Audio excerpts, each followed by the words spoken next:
have cut off babies' heads and burned children alive. Do you support Israel's rights to defend themselves against this brutality? We're just going to go through here. You can't comment about Hamas terrorists chopping off babies' heads.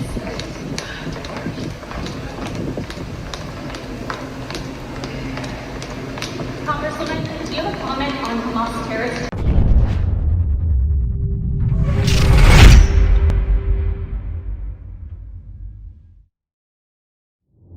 I was genuinely taken by surprise at the descent of Western mainstream media into total journalistic chaos. This time, their biases against Palestine are so obvious that even the blind can see them crystal clear. From labeling the Palestinian self-defense struggle as terrorism to remaining silent about Israel's apparent disregard for human rights and the rules of engagement in international war, especially as relates to Gaza. They are making even the most heinous of devils appear innocent. Israelis woke up today to find their worst nightmares had come true in the form of a massive surprise attack by Palestinian militants in Gaza into the south of this country. As we speak, Palestinian gunmen are inside Israeli towns and cities, and they are fighting running gun battles against Israeli forces trying to regain control.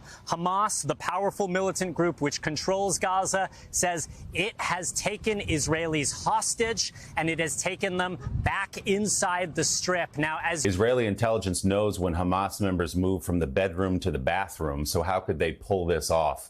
What's your analysis here?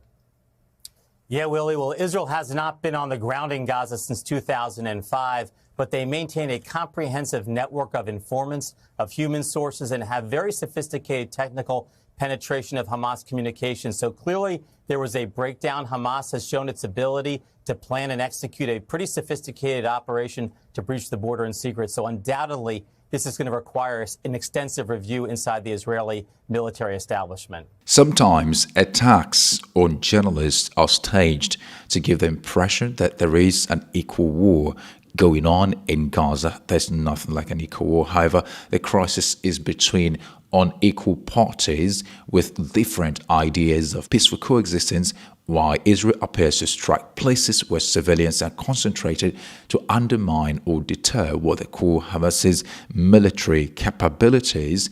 They deal with innocent people without qualms. It is important to note that Hamas doesn't represent the entire population living under Israel's occupation. I'm talking of the Palestinians. Hamas, as I understand, is a group that, if sanity should prevail in this discourse, should engage with Israel's forces. However, Israel often targets areas of civilian concentration in an attempt to demoralize the population and pressure what they term as terrorists. This approach is not working, and the legacy media are working overtime to make it difficult for their audience to differentiate between Hamas, a militant organization, and Palestinians, a people living under one of the harshest apartheid regimes on earth. Do you condemn the attacks?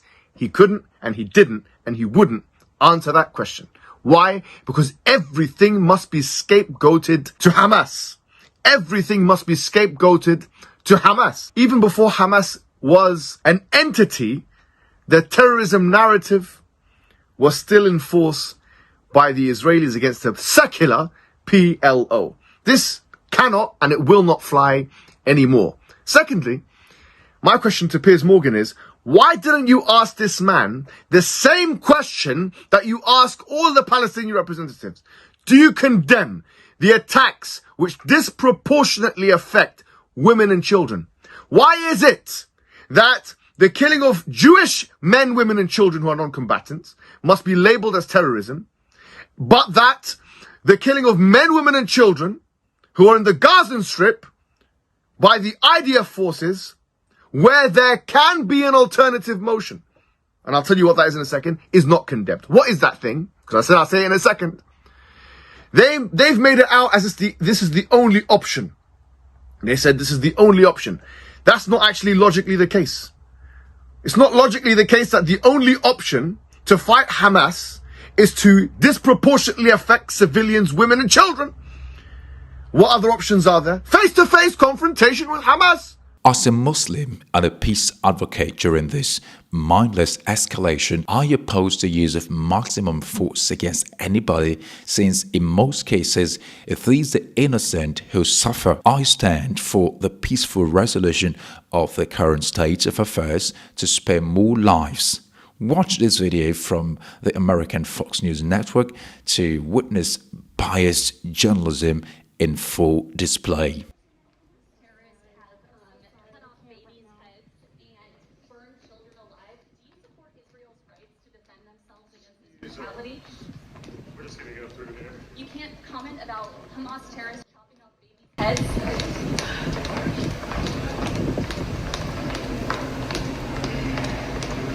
Congresswoman, do you have a comment on Hamas terrorists chopping off babies' heads? You have nothing to say about Hamas terrorists chopping off babies' heads? Do you condone what Hamas has done, chopping off babies' heads, burning children alive, raping women in the street?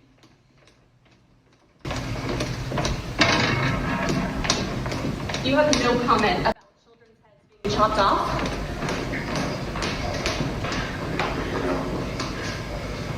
Congressman, why do you have a Palestinian flag outside your office if you do not condone what Hamas terrorists have done to Israel? The lady asking those tough questions is a news reporter with Fox News. She was determined to elicit some comments from Congresswoman 𝗖cie𝗽𝗽𝘆𝗿𝗵𝘁. Her reaction to the entire situation was remarkable. I mean, the Congresswoman anyway. However, the part of the video where the reporter seems to have noticed a Palestinian flag made me cringe. Congressman, why do you have a Palestinian flag outside your office if you do not condone what Hamas terrorists have done to Israel? Go ahead. Do Israeli lives not matter to you? She was actually asking why Tlaib kept the flag, which made me question the reporter's judgment. Keeping a flag is not the same as endorsing the killing of the innocents. I mean, the biases was so extreme that she clearly couldn't differentiate between the people of Palestine living under occupation and Hamas, a militant organization. This is despicable, mate. Well, that wraps up the show today, ladies and gentlemen. Please like and share this video to help us convey this message. Subscribe if you haven't already. Until I see you in our next update. Assalamu alaikum.